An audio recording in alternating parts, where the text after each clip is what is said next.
A paz do Senhor Jesus, meus amados irmãos. Aqui quem vos fala é pastora Geise, que coopera na sede da Igreja Evangélica Pentecostal do Brasil para Cristo, na cidade do Gama, Distrito Federal. Eu quero agradecer a Deus por mais um dia e pelo privilégio que me tem dado de conversarmos uma porção de sua palavra. Eu agradeço a minha pastora presidente, Loide Ramos, e ao idealizador deste lindo projeto, Pastor Gedeon Júnior, por esta oportunidade. Amados, em continuidade ao livro de 2 Samuel, capítulo 20, hoje eu quero ler com os irmãos do versículo 14 até o versículo 22. A palavra do Senhor diz assim: E passou por todas as tribos de Israel, até Abel, Bet-Maacá, e a todos os beritas, e ajuntaram-se todos também o que seguiram. E vieram e o cercaram de Abel, Bet-Maacá, e levantaram uma tranqueira contra a cidade, assim que já estavam em frente do antemuro. E todo o povo que estava com Joabe batia no muro para derribar. Então uma mulher sábia gritou de dentro da cidade: Ouvi, peço-vos que digais a Joabe: chega-te cá para que eu te fale. Chegou-se a ela e disse à mulher: Tu és Joabe? E disse ele: Eu sou. E ela lhe disse: Ouve as palavras da tua serva. Disse ele: Ouço.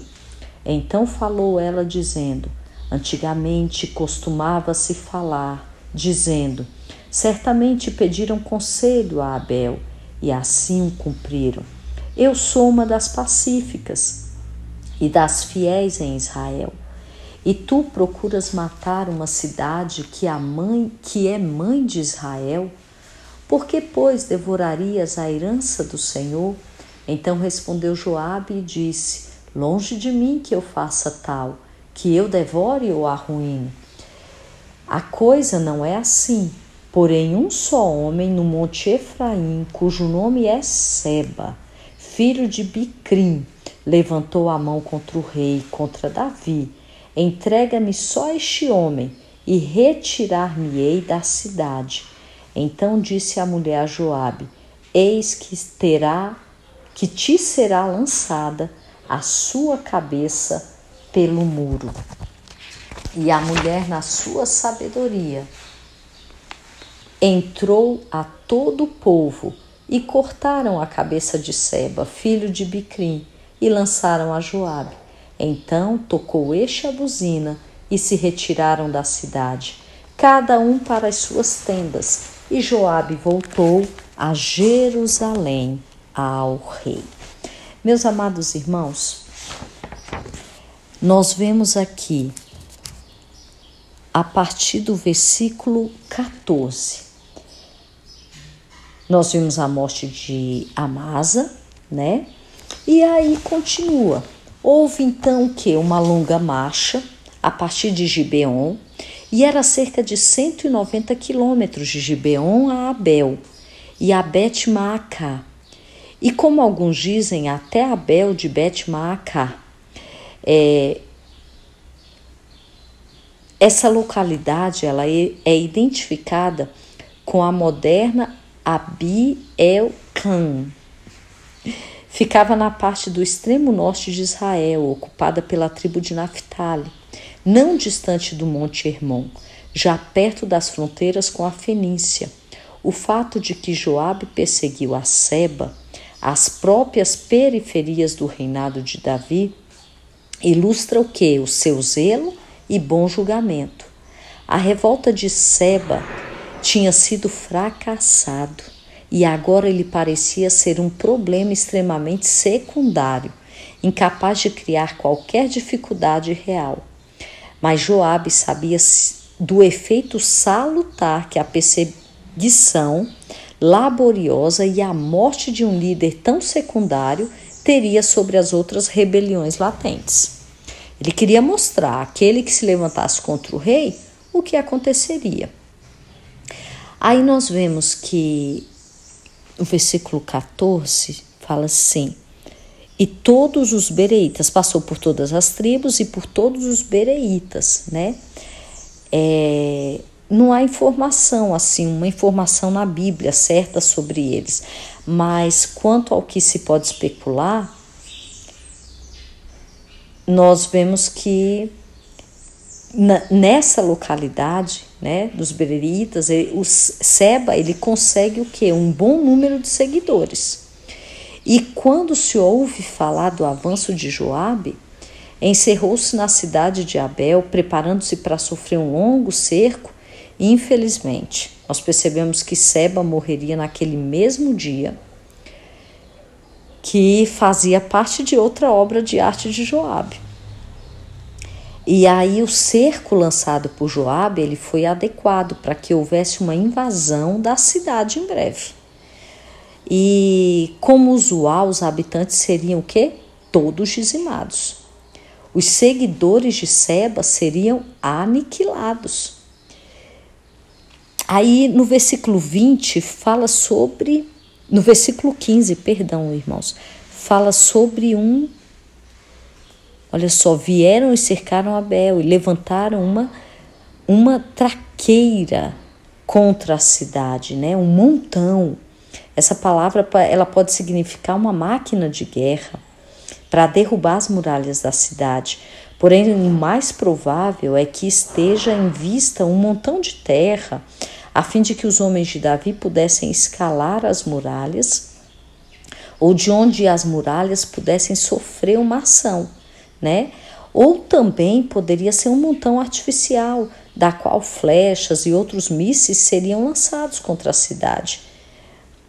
Nós vamos ver que então, quando a cidade se vê cercada, lá dentro da cidade, no versículo 16, diz que uma mulher sábia grita. E ela grita, olha, ouvi, peço-vos, no versículo 16, e digais a Joabe, chega-te para cá, para que eu te fale. Uma mulher sábia grita. Havia na cidade uma mulher dotada de sabedoria e de influência especial. E talvez ela fosse uma juíza, ou a única juíza do lugar. Fosse como fosse, ela exercia um grande poder sobre os habitantes. E ela sabia que era Joabe quem liderava aquela frenética atividade de derrubar as muralhas, entrando o mais rapidamente possível na cidade e lançando-as ao caos, porque todo mundo seria dizimado. Ninguém escaparia, porque ele queria pegar Seba e ele estava lá dentro e ele ia ser pego. E assim sendo, para interromper essa ação, ela foi até a beira da muralha, conseguiu localizar o selvagem Joabe. Se se tratasse de um homem, provavelmente Joabe teria feito um dardo atravessar-lhe o coração. Mas como se tratava de uma mulher, Joabe ouviu com respeito o apelo proferido. Nós vamos ver aqui que essa mulher sábia, né, poderia ser, na realidade, uma governanta. E talvez ela fosse uma profetisa ou alguém de quem as pessoas buscavam conselhos, né? E, em primeiro lugar, no versículo 17, nós vamos ver, chegou-se ela e disse, tu és Joabe? Ela garantiu que estava falando realmente com o general em chefe Joabe, pois somente ele teria autoridade de seguir o plano dela. Somente ele poderia controlar aquelas forças loucas que estavam ansiosas para fazer a maior matança, livrando assim Israel do novo rebelde. Então ela vai ver se realmente é Joabe. Ele diz, eu sou. Aí ela, ouve então as palavras da tua serva. Nós vamos ver que a mulher ela assume uma posição subordinada a Joabe. E até mesmo de sua criada, porque afinal ela estava fazendo uma mera petição. E Joabe ele tinha o poder de aceitar ou não. E ela se mostra extremamente humilde. E ele diz, ouço, né? Algumas vezes Nós temos que entender que mostrar-se humilde é o melhor plano para a autopromoção. Ouça, disse ela, quando Joabe assegurou que estava ouvindo. A única linhagem que os fanáticos como Seba entendem, irmãos, é a violência.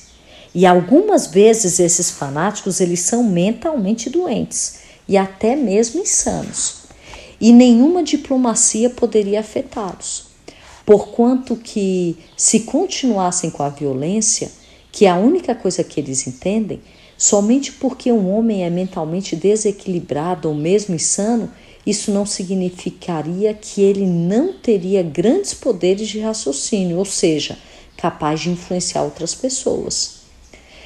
Nós temos que ver o poderio dele ali de influência, de falar, nós vamos atacar, nós não vamos atacar, nós vamos matar, nós não vamos matar. E aquela mulher sábia, como a palavra do Senhor diz, ela agiu com essa sabedoria, né? Engraçado, quando fala-se de sabedoria, muitas pessoas questionam, o que é sabedoria? Sabedoria é a aplicação do conhecimento. Tem pessoas que têm muito conhecimento, mas na hora de usar, elas não sabem aplicar. E a sabedoria é isso, é a aplicação do conhecimento que você tem, né? E ela tinha nós vemos que ela usa aqui de uma estratégia e ela consegue chegar até Joabe, persuadir, conversar com Joabe e salva todo um povo, né? Entrega a Joabe o que ele queria que fosse entregue. E às vezes a gente vê pessoas que se dizem tão inteligentes, tão dotadas de conhecimento, mas não têm sabedoria, não sabem aplicar, porque a palavra do Senhor diz: temer ao Senhor é o princípio de toda sabedoria. Existem homens aí com muitos conhecimentos, mas sábio é aquele que teme ao Senhor, né? Vamos voltar aqui, versículo 18. No versículo 18 diz assim: então falou ela dizendo, ela vem com um provérbio. Antigamente costumava-se falar dizendo: certamente pediram conselho a Abel, e assim o cumpriu. Nesse versículo nós estamos tratando de um provérbio popular, que fala de sabedoria em comum das pessoas que viviam em Abel, ou pelo menos aquele lugar sempre teve líderes sábios, capazes de prestar bons conselhos. E talvez esse local inclua, não sei, um oráculo onde as pessoas podiam obter uma ajuda, e essa mulher era uma das que estava ali para orientar, para aconselhar, né? E no versículo 19, ela diz: eu sou uma das pacíficas e das fiéis de Israel. Quer dizer, a mulher sábia era igualmente uma mulher de paz e orgulhava-se de estar entre os homens de paz, que não apelavam para a violência para solucionar os problemas. Ela salientou que a violência destruía o que? A herança do Senhor, pelo menos aquela parte que ficava em Abel. E aí ela diz: olha, tu procuras matar uma cidade que é mãe em Israel, por que, pois, devorarias a herança do Senhor? Né? Ela age com essa sabedoria. Uma mãe de Israel, essas palavras poderiam ser uma referência a uma mulher sábia, ou a cidade de Abel, a qual tinha filhas, aldeias que circuncidavam e delas dependiam. E essa mulher e os homens de paz que circuncidavam sempre tinham sido leais a Yahvé e ao povo de Israel. E Joabe estava em um grave erro ao trazer a sua máquina de guerra a Abel. A cidade era inocente e havia ali um homem só que era culpado. E aí nós vamos... Joabe, ele vem com a resposta no versículo 20. Então respondeu Joabe e disse: longe, longe de mim, que tal faça, que eu devore ou arruine. Nós percebemos que o selvagem Joabe havia deixado todos chocados ao declarar que promoveria uma violência excessiva e desnecessária. Naturalmente, ele estava disposto e até ansioso por arbitrar o caso. Ele não tinha nenhum desejo de destruir inutilmente a porção da herança de Yahvé, ou matar a mãe inocente de Israel, ou uma cidade-mãe. Então, Aqui é digno de nota que a sábia mulher de Abel era afortunada por tratar de um sábio general chegando a Jerusalém, e Joabe nunca hesitaria em derramar sangue que julgasse inocente. Mas ele era sábio bastante para perceber a insensatez de derramar o sangue inocente dos habitantes de Abel. A cidade, ela era inocente. No versículo 21 diz: a coisa não é assim, porém um homem só no monte de Efraim, em cujo nome é Seba, filho de Brequim. Quer dizer, uma cidade inteira vai ser destruída por causa de um homem. A cidade era inocente, apenas um homem da cidade era culpado. E Joabe exigia que ele fosse entregue. E sob essa condição, o general levantaria o cerco da cidade e pouparia a vida dos demais. Irmãos, a mulher sábia de modo absoluto que poderia cumprir as exigências de Joabe, aceita, né, e diz: você vai ter o que você quer de Joabe, e reconhece que elas eram justas, sim. É como se ela dissesse: espera um minuto aí, e verás a cabeça de Seba ser lançada a ti. Só podemos imaginar que, de fato, ela tinha um grande poder na cidade, muito maior do que o poder de Seba. Porque Seba, ele era culpado de traição. Eu não sei como é que ela fez lá dentro, mas ela deve ter conversado e dito: decepa esse homem aí e manda a cabeça dele lá para Joabe. Porque aí nós vamos continuar tendo paz aqui. Vamos continuar vivos. Não é por causa de um homem culpado, traidor, que nós vamos morrer, não. Não. Ele é que tem que pagar. E ele era um rebelde, né? Seba, ele era um rebelde perturbado que não poderia continuar vivo. E Davi estava tentando consolidar a paz. E com os homens como Seba por perto, isso era impossível. E não obstante, poucos anos depois, nós vamos ver que Jeroboão vem e aparece no palco da história, e ocorre a ruptura entre o norte e o sul, né? De forma completa. E nós vamos ver que cortam a cabeça de Seba. No versículo 23, e a mulher, na sua sabedoria, entrou a todo o povo, cortaram a cabeça de Seba, filho de Bicrim, lançaram a Joabe. Então tocou este a buzina e se retiraram da cidade, e cada um para suas tendas. E Joabe volta a Jerusalém ao rei. Então eles cortam a cabeça de Seba, a mulher ela cumpre com a sua parte de convencer os outros. Todos sabiam que ela era dotada de uma sabedoria toda especial e, afinal, estavam cansados daquela história de rebelião. Portanto, certos homens fortes agarraram a Seba, executaram no local, deceparam a cabeça. O pobre rei, né, Seba, termina um corpo acéfalo, para que todos os demais habitantes de Israel vissem o que acontecia a tais pretendentes do trono. E não haveria modificações radicais em Israel, enquanto a dupla Davi e Joabe estivessem presentes. Nós vemos que ao ver a cabeça de Seba cair no chão, Joabe soube que a batalha tinha terminado e não havia mais necessidade de assediar a cidade. Perto do que ele toca a trombeta, assinala a retirada das tropas, e as tropas retiram-se de perto da muralha e cada homem volta para sua casa. Joabe, por sua parte, chega a Jerusalém, dá a notícia a Davi acerca dos acontecimentos, como ele ocupara a função de chefe do exército, e nessa capacidade, pois, enviou notícias a Davi.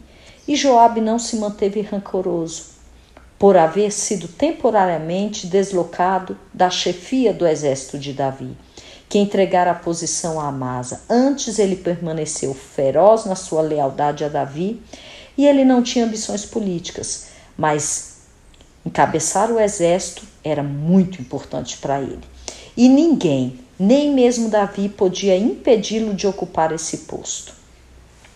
E ele estava ali, novamente, em fidelidade a Davi e falando a Davi, né, o que tinha acontecido.